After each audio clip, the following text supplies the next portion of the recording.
Shalom, party people, and welcome to the 12th C. Today is November the 5th. Remember.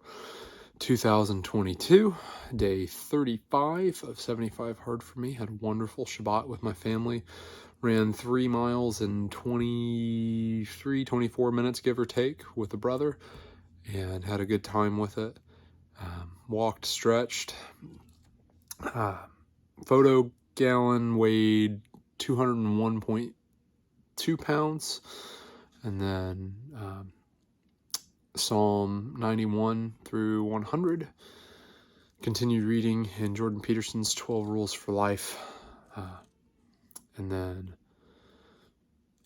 let's see, I had pancakes since it was Shabbat. Made some wonderful pancakes with peanut butter and banana as well. Had,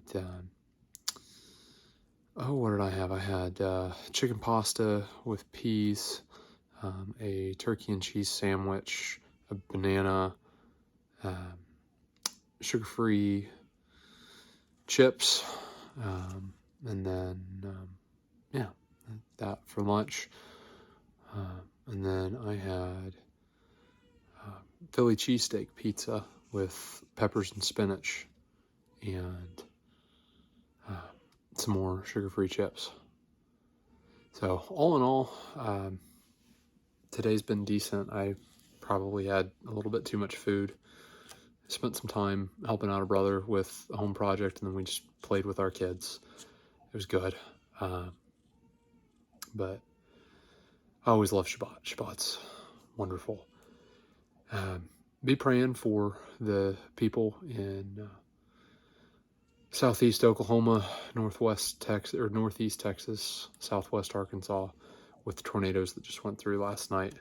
I have some extended family that is affected partially by it, but they're all alive and okay, and relatively decent bills of health. One of them were just making sure that she's going to be okay, but she's going to live. It's just, banged up a little bit from the tornado.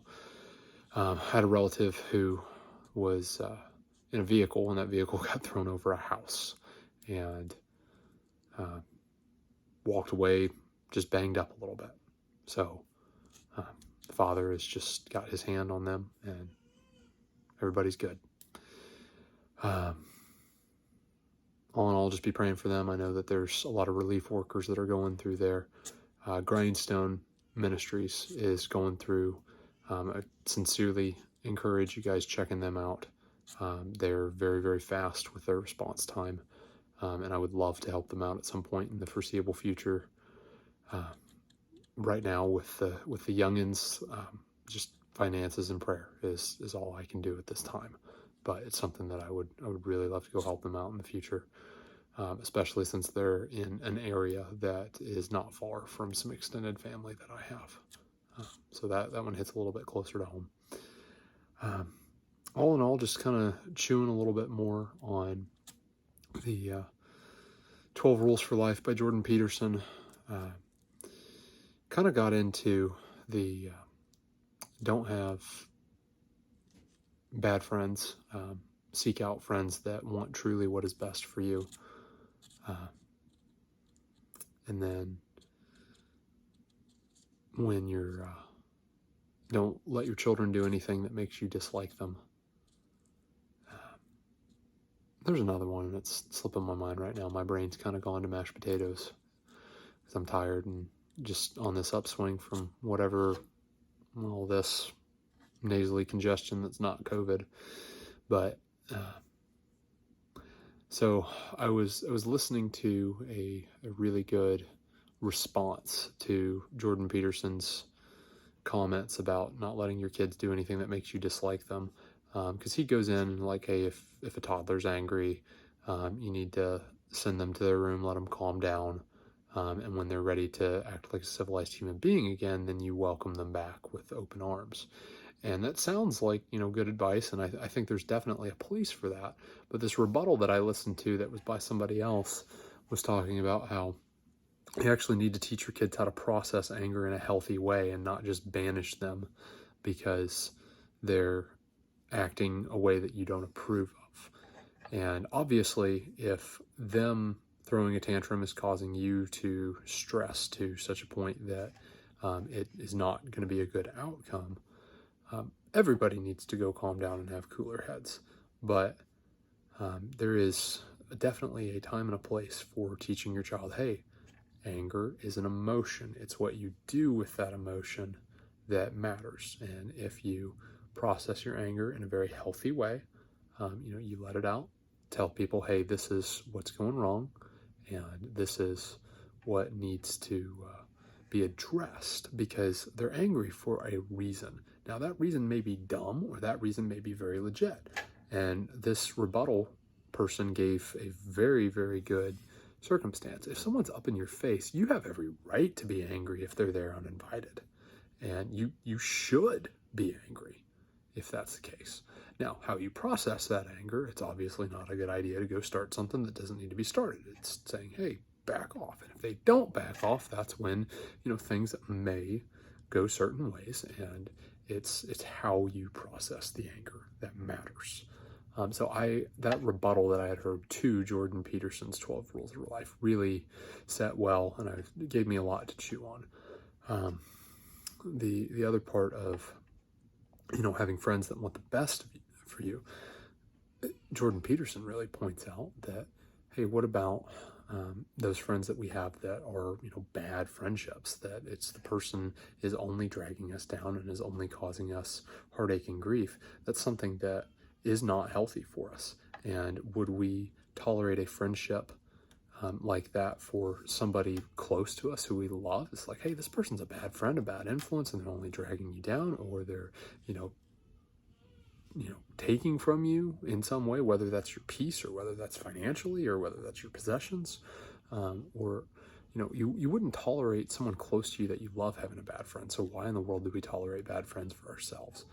And that's part of it. Those are going to be some difficult conversations that some of us need to have. Is like going up to somebody and saying, hey, I'm sorry, but I need to cut you out of my life, or you need to change drastically because I want the best for you. And if you don't want the best for you, then I'm sorry, but I can't do nothing if you don't want to change. So that's something that needs to happen for a lot of us. I've had bad friends in the past. Currently, everybody that I'm close to, everybody that I spend a lot of time with, all good friends, all really good friends. I don't have any bad friends anymore. I had some in the past, and thankfully I didn't have to have a lot of those conversations. I probably should have had some of those conversations, but a lot of times it just kind of drifted apart, and that was good. But thankfully I'm at a place in my life where everybody in it, I believe, does want the best for me. Now, does everyone have their motivations? Of course they do. But I just spent some time with a brother who, is raising his kids the same way I want to raise mine. And I think I've got a lot to learn from him and his wife on raising children. And it's wonderful. And, it's those friends who pull us up. Now, that doesn't mean that we can't have friends that are imperfect, because everybody's imperfect, and there's people who have things that they need to work on. But if they are actively changing, actively trying to change, that's what matters, I think, at least. It's when they're doing wrong, they know they're doing wrong, and they refuse to do anything about it. And I think that's when that really matters. Something else I've been chewing on, which isn't necessarily directly tied to the 12 Rules of Life, but just it's been thoughts in my head, is not only for me, but also for my children, is I want my words to be accurate. I want to say what is correct. I want to convey truth. I want to convey the full picture. When I say something, I don't want to leave things out.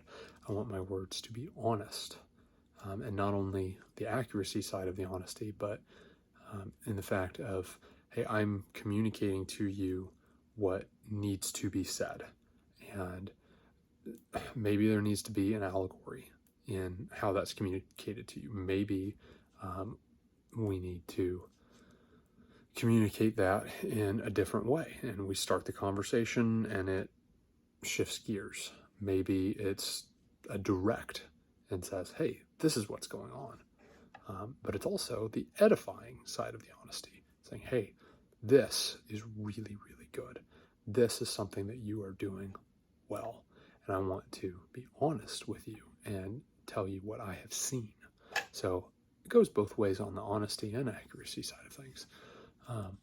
But I also want my words to be loving, and it is not loving to let someone dwell in bad habits. It is not loving to let somebody, go down destructive paths. It's also not loving to say things to people that are tongue-in-cheek. And I was just messing with you. So, wide ends of that spectrum. But I want my words, I want the words of my family and my children to be accurate, honest, and loving. So, those are some things that I've just kind of been chewing on, and I've thoroughly enjoyed the books I've been reading. And Jordan Peterson's a very deep intellectual, and a lot of stuff to chew on. And he's not the end-all be-all by any means, but just kind of been running some things around a little bit here and there.